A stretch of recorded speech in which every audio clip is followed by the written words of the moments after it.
s'est passé après notre départ ici, le démembrement, vous avez vu que l'esprit du sorcier du village avait atteint certaines personnes qui voulaient seulement effacer les traces des prédécesseurs.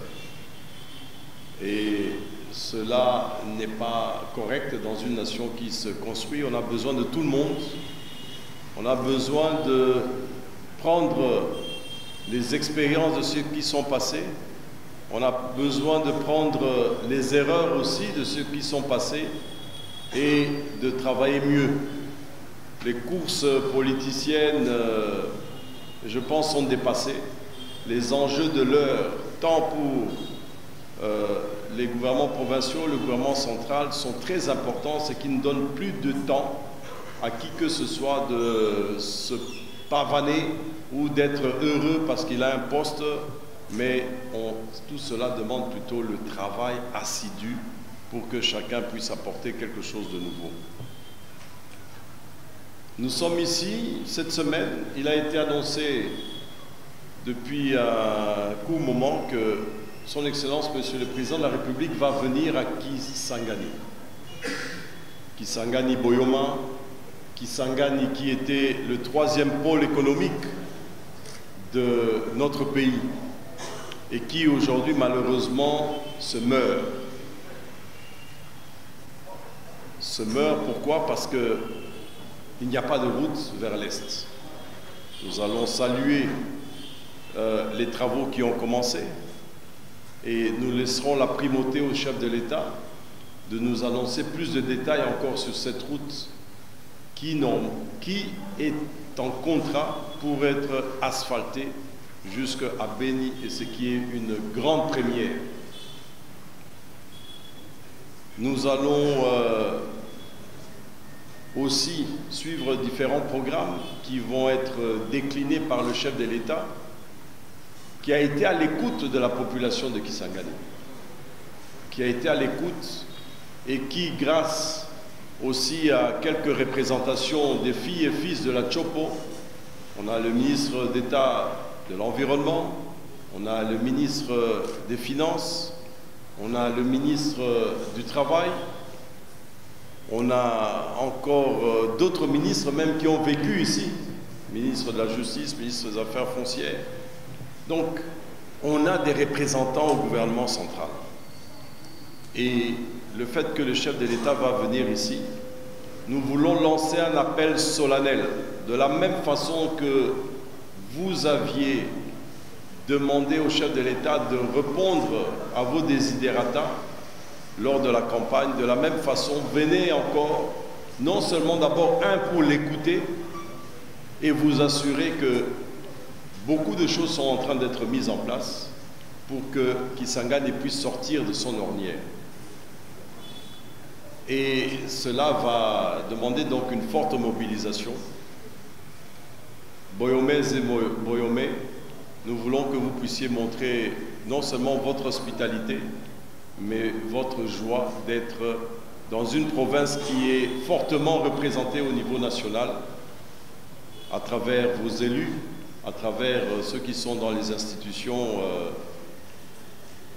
pour que Kisangani connaisse sa bonne marche vers son développement et d'abord vers sa stabilité. Vous aurez le programme de l'accueil du chef de l'État à l'aéroport de Bangoka et vous allez voir, cet aéroport est en train de se métamorphoser. L'aérogare est fait, la piste est faite et c'était des travaux qui avaient traîné entre 2015 quand nous étions là et jusque maintenant, et puis après le chef de l'État a fait débloquer ce dossier pour que sa modernisation puisse être vraiment effective. Mais l'aéroport seul ne suffira pas. Il faut encore beaucoup d'autres choses. Et je demande à ceux qui m'ont entendu depuis 10 ans de se rappeler des différents programmes que nous avions ici. Et que nous puissions tous marcher vers le même objectif. Nous aurons plaisir, les sénateurs, nous avons dit que nous aurons plaisir à avoir un cadre pour pouvoir travailler avec les gouvernements provinciaux. Nous souhaiterions que le programme inachevé ou mal adaptés après nous puissent être mieux réadaptés et que nous puissions vraiment d'une seule voix, tous ensemble, comprendre ce que nous voulons et ainsi l'exprimer au chef de l'État pour lui dire d'abord merci jusqu'à présent de ce qui est en train de se faire là maintenant, qui va nous annoncer. Et donc, Boyomé, soyez là pour l'accueil, pour le meeting, pour les différentes rencontres qu'il y aura. Vous aurez le programme que ces services ainsi que le service du gouvernement provincial vont vous donner. Nous sommes à plusieurs parlementaires au niveau de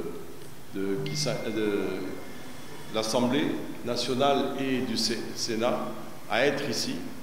Et vous aurez l'occasion. Nous voulons vous entendre aussi pour être vos vrais porte-parole. Parce que c'est nous qui êtes vos porte-parole pour tout ce qui se passe dans notre province. Donc, c'est une grande joie et c'est une opportunité. Vous savez, lorsque le chef de l'État vient, lorsque le Premier ministre vient, lorsque tout le gouvernement vient, lorsque les décisions peuvent se prendre, c'est là où on peut obtenir quelque chose. Ne ratons pas cela. Ne ratons pas cela. Mais pour ne pas le rater, qu'est-ce qu'il faut? Il faut parler d'une seule voix. Lorsque les voix sont éparses, lorsqu'on sent que les gens sont divisés ou parlent de plusieurs langages, nous n'arriverons pas à avoir les résultats. C'est pour cela que je voudrais revenir encore sur l'unité. Après, ici, vous savez que j'avais été gouverneur de l'Ituri. Et là, j'ai vu la division, comment est-ce que ça peut faire freiner. Même ici, en 2015, il y avait une division qui s'installait. Je l'ai dit lorsque j'ai fait ma campagne au niveau du sénatorial. À un moment, nous devons d'abord faire l'introspective de la société tchopolaise de Kisangani. Nous devons nous asseoir face à face. Nous l'avons fait, n'est-ce pas, dans cette salle. Qui s'en souvient? EGO, le forum de l'EGO, espace Grande Orientale. Mais mes frères et sœurs, qu'est-ce qui est sorti de l'EGO? Nous avons sorti l'importance de rester unis. Nous avons sorti les grandes lignes directrices de ce que nous voulions faire de notre grand espace oriental et province par province. Nous avons en tout cas tout un document qui a été tracé, mais est-ce que vous avez encore entendu la suite de ces travaux? Pourquoi vous n'avez pas entendu la suite de ces travaux? Je voulais que je réponde à votre question. Parce qu'il y avait une division qui était cachée à l'intérieur. Nous avons eu un frère à la tête et d'autres peut-être qui l'ont suivi, qui au lieu d'aller en campagne électorale, parce que c'était ce que nous pensions, la Grande Orientale pensait qu'elle allait positionner son Premier ministre, mais la réalité c'était que derrière tout ça, il y a eu l'un de nôtres qui a été présent dans cette salle, qui s'est retrouvé dans la rébellion à l'est du Congo. Est-ce que ça nous a fait avancer? Aujourd'hui, toutes les conclusions que nous avions faites, elles sont là, elles sont latentes, elles ne peuvent pas avancer parce que ces questions n'ont pas été portées d'une seule voix. Et n'ayant pas été portées d'une seule voix, on ne peut pas marcher. Est-ce que nous voulons montrer le visage de la Grande Orientale? Est-ce que nous voulons montrer le visage de la Grande Orientale de Kisangani et de tous les autres territoires comme étant un espace où il est facile de venir déstabiliser? Dans la zone Bunagana-Rutshuru, ce n'est pas ce que nous voulons. Nous voulons un développement difficile, c'est vrai, et nous devons être performants par rapport à nous-mêmes et par rapport à ceux qui ont des responsabilités. Donc, je vais le dire aussi encore en Swahili. Bandugu ba mama ya Kisangani boyoma. tulimaliza pa maelection yetu, tuko na chef de l'État wetu son excellence Félix Tshisekedi Tshilombo, ye huyu iko narudia, iko nakuya kutuona, mulimusemeaka maneno yanajua roho yake iko hapa, najua watu balimusemeaka maneno kani, na leo hii iko na batoto yetu ya chopo bayebiko mingi pale ku gouvernement. Inafaa tukamate tutie mkono wetu sie bote pamoja juu tuendelee na bao, tutembee na bao mzima. Kama maprogramu, kama chef de l'État Aisha sikia anasema no, tuko na besoin kitu fulani kule, courant tuko na besoin yake, njia tuko na besoin yake, tutengeneze hiki Kisangani iko na kufa hii, maporo, manjia kwenda Beni, kwenda Buta, ya kutembea fasi yote mpaka Ubundu, mpaka nini Opala, kufika mpaka Bayauma, Isangi yote, banjia yote ili tembee ikuwe mzuri.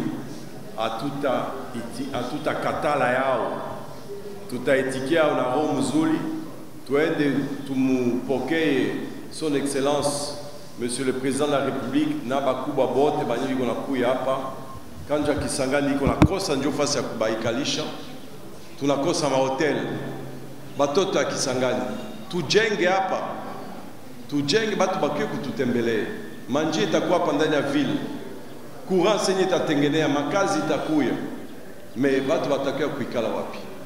Tujenge mungini yetu juu watu wakuye. Donc mukuye mumusikilize, epi mumuulize vile kitu ingine yenye mtakuwa na besoin yake, na musiogope kutupatia sie. C'est vrai par un parti politique, en l'occurrence l'UDPS qui l'a annoncé, mais il est vrai que si on doit discuter de ça, c'est d'avoir les documents devant nous. Fasika les virgules comme bail. Fasika là où est-ce qu'il y a une virgule qui n'est pas bien mise, là où il y a un petit détail qui n'est pas bien fait. Alors on peut discuter, mais parler seulement révision, révision, c'est quoi la révision? La révision, c'est de réfléchir comment ça fonctionne.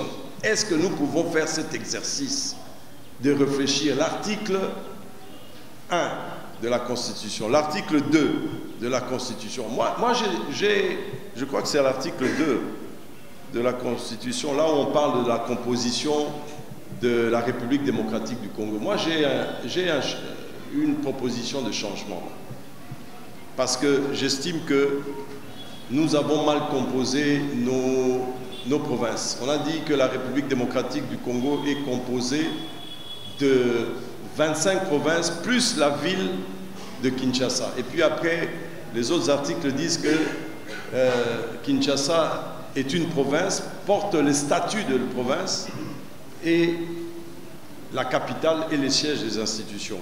Avec mon expérience de gouverneur, j'ai vu et je fais un gros lobbying, je l'ai demandé aux autorités le plus officiellement, que nous puissions revoir cet article de la Constitution pour que nous puissions avoir 26 provinces. Parce que Kinshasa aujourd'hui est devenu ingouvernable, parce que ça a une forme de ville, pendant que ça devait être une province composée de plusieurs villes et de plusieurs communes.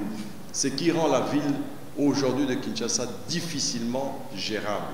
Donc voilà des petites choses. Enfin, ça peut sembler petit, mais ce sont des réformes qui sont nécessaires à un moment si nous sommes vraiment dans la décentralisation.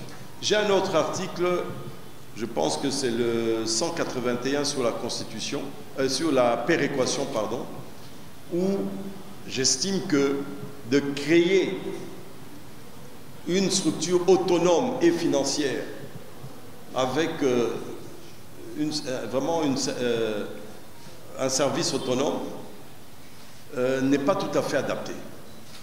Je vais vous donner, je ne vais pas rentrer dans tous les détails, ce sont des choses sur lesquelles on peut discuter longtemps, mais vous savez que le gouvernement provincial fait son programme. Vous savez que l'Assemblée provinciale valide le programme, investit le gouvernement sur base aussi d'un budget qui va venir et qui va adopter. Alors, pourquoi est-ce qu'on peut dire qu'il y a un service autonome qui va recevoir l'argent des provinces, qui va gérer pour le compte de l'Assemblée et du gouvernement provincial. Je pense qu'il y a eu erreur. Ce que je demande, et je l'ai déjà demandé plusieurs fois, c'est qu'il y ait un fonds, donc un compte de la péréquation, où une direction du ministère du Budget et du ministère des Finances vont allouer la péréquation, donc vont allouer un montant dans ce fonds et vont faire les répartitions dans chaque province. Lorsque le vice-premier ministre actuel, Mukoko Samba, était ministre du Budget quand j'étais gouverneur, nous le faisions tous les mois avec l'actuel directeur de cabinet du chef de l'État, qui était son DIRCAB à l'époque. Et nous avions la situation, il nous montrait, voilà toutes les recettes de la province. Et on faisait une péréquation. Et là où il pouvait, vraiment souvent, il fait des dépenses et il va ponctionner dans les crédits d'investissement des provinces. Mais je peux vous assurer que si je suis gouverneur, il y a une assemblée, je vois le directeur général et le président du conseil d'administration qui reçoivent l'argent de la province et qui disent, bon, voici moi, je vais faire telle chose, je vais faire ici un pont, je vais faire là-bas un hôpital. Mais où est la priorité du gouvernement provincial? C'est à elle de définir ses priorités. Ce n'est pas un DG ni un PCA d'une structure autonome qui va prendre l'argent de la province et commencer à dépenser et faire les appels d'offres, etc. Sinon, là, il y a un problème sur le fonctionnement des provinces, des gouvernements provinciaux et de leur assemblée. Donc, alors, les autres questions seront, celui qui aura un sujet, il peut mettre ça sur la table, mais il y a des sujets qui demandent qu'il y ait un référendum et des sujets qui ne peuvent pas être touchés. Donc, nous allons nous tenir à ce que la Constitution dit. Et si quelqu'un... enfin, il y a une procédure, mais ce n'est, comme nous disons, arrêtons la paresse. Arrêtons aussi la paresse, parce que la paresse, c'est de dire, ah, attendons de changer tel document pour pouvoir travailler. Mais avec le document que nous avons aujourd'hui, nous ne pouvons pas travailler, nous ne pouvons pas développer le pays. Faisons aussi déjà le travail comme il se doit, sur base des lois qui existent. Aujourd'hui, la décentralisation est en panne. Mais il faut d'abord qu'on remette ça en place, que les provinces puissent avoir les moyens de pouvoir fonctionner. Donc, ne rejetons pas tout. Ça, c'est... Ah non, il faut revoir tel texte ou bien la Constitution. Mais travaillons déjà pour avoir des améliorations. Là où quand nous allons atteindre que nous avons bien atteint ça, alors à ce moment nous corrigeons encore pour faire mieux. Mais s'il y a des erreurs, comme moi je viens de citer, il y a deux choses qui méritent d'être revues maintenant. Bon, ça c'est mon avis. Il y a peut-être d'autres qui ne seront pas de cet avis-là. Mais ne faisons pas de la réflexion sur le fonctionnement de nos institutions et de nos textes un sujet à division ou un sujet à polémique. Ce sont des questions qui ont été écrites par des hommes et qui peuvent être réfléchies par des hommes s'il faut corriger, s'il faut améliorer, mais sans toucher l'intégrité, l'unité et l'esprit de la nation congolaise. Nous restons un pays uni et indivisible. Mais les hommes discutent tous les jours. L'opposition est dans l'Assemblée, au Sénat, comme dans toutes les démocraties, c'est ceux qui gagnent les élections qui dirigent le pays pendant ce temps-là pour assumer leurs responsabilités. Et donc, il est vrai que moi, je suis un partisan de l'unité nationale et pas de droite, gauche, etc. La démocratie congolaise, ce n'est pas une démocratie facile. Et j'estime qu'on a besoin de tout le monde. Mais c'est sans condition, c'est sans aller prendre les armes contre la République, ni de faire stopper la marche normale des institutions pour réclamer quelque chose. Donc, je le dis aussi, que c'est pendant les élections que nous attendons qu'il y ait des changements. Mais je mets aussi en garde les dirigeants de la CENI actuels qui nous ont fait passer des élections ici, ils n'ont pas bien organisé. Comment ça se fait qu'on a volé des machines à voter, etc. Même une seule machine, c'est déjà beaucoup. Et nous leur disons qu'ils doivent corriger certaines choses qui ont été mal faites et qui ont donné une mauvaise image. Mais nous disons aussi que les élections, ça permet de positionner les gens, mais ce n'est pas une fin en soi. Le pays ne doit pas toujours fonctionner parce qu'il y a tel politicien et tel autre qui doit passer. Donc, le dialogue, il se fait. Les hommes politiques se parlent. Qu'ils soient de majorité, de l'opposition, ils se parlent tout le temps. Mais maintenant commencer à réclamer des postes ou bien réclamer des espaces ou bien se mettre dans des rébellions, etc. Ça, ce n'est pas ce qui nous a fait tourner. Ça, c'est ce qu'on fait depuis 40 ans ici. Et ça ne nous a pas fait avancer parce que quand quelqu'un cherche du travail, il devient opposant ou il devient un rebelle. Et là, ce n'est pas normal. Construisons notre pays. Si tu n'as pas de place dans le gouvernement, mais va faire le champ. Va faire les plantations, ou bien écris des livres, ou bien deviens professeur, et puis prochaines élections, tu reviens encore. Mais il y a beaucoup de politiciens qui ont rendu la politique congolaise comme étant une fin en soi, et qui, s'ils n'ont pas un poste, s'ils ne sont pas ministres, s'ils ne sont pas députés, ou s'ils ne sont pas telle chose, ils semblent vouloir tout le temps apporter plutôt leur contestation.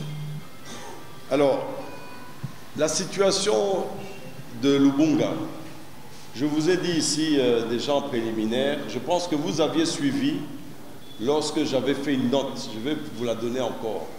J'avais fait une note pour une approche qui devait être une approche holistique. Il faut d'abord que tous les leaders et tous les représentants de la société civile puissent se mettre d'accord vers un schéma. Ensuite, il faut faire les dialogues intracommunautaires. Est-ce qu'on a déjà bien fait les dialogues dans la communauté Mbole, Lengola, Kumu, les autres communautés aussi? Mais les dialogues intracommunautaires, qui est une évaluation de son état, de son milieu, doivent être faits régulièrement, au moins tous les ans. Et je vous exhorte, j'exhorte et je dis que nous avons failli à ça. Normalement, nous devons le faire régulièrement pour pouvoir trouver là où il y a des failles. Il y a eu beaucoup de problèmes dans cette province. Si vous allez dans l'histoire, dans les années 67, etc., il y a eu beaucoup de problèmes. Est-ce qu'on n'a jamais fini de faire la paix? On a fait les géos ici. C'était un genre de réconciliation, n'est-ce pas? Mais après, les autres nous ont déviés. Mais nous devons continuer ce type d'exercice parce qu'il faut faire une introspection interne pour voir là où il y a des erreurs, là où nous devons corriger. Donc, dialogue intracommunautaire doivent être faits. Et puis après, moi j'ai fait un schéma, j'ai même fait venir un expert ici qui a produit un document que j'ai remis au gouvernement central à travers le ministre de l'Intérieur pour lui donner un schéma qui doit être celui du retour à la paix. Mais ce schéma aussi, je vous dis, il passe par quoi? Moi, je suis l'adepte de la résolution des conflits qui passent par le développement. Parce que tu ne vas pas faire asseoir les gens chômeurs, sans travail, et qui finalement plongent peut-être dans l'instabilité s'il n'y a pas quelque chose. Demain, nous voulons et nous demandons que nous puissions avoir cette route qui va ouvrir à Opala jusqu'à Yaouma, qui peut aller même jusqu'au Kasaï. Nous voulons donner les moyens de reprendre l'agriculture. Nous voulons que l'Autokila reprenne. Mais l'Autokila, c'est nous-mêmes qui avons tué, non? Et c'est le gouvernement central. C'est nous-mêmes qui avons tué ici. Moi, le gouvernement provincial, ici, on avait déjà payé l'Autokila. 2 millions, il restait 1,8 million. Après, moi, les gouverneurs qui m'ont succédé, ont dit non, c'est l'affaire des Bamanissa. Est-ce que c'était mon affaire? C'était au gouvernement. On avait créé une société à 100% de capitaux de la province.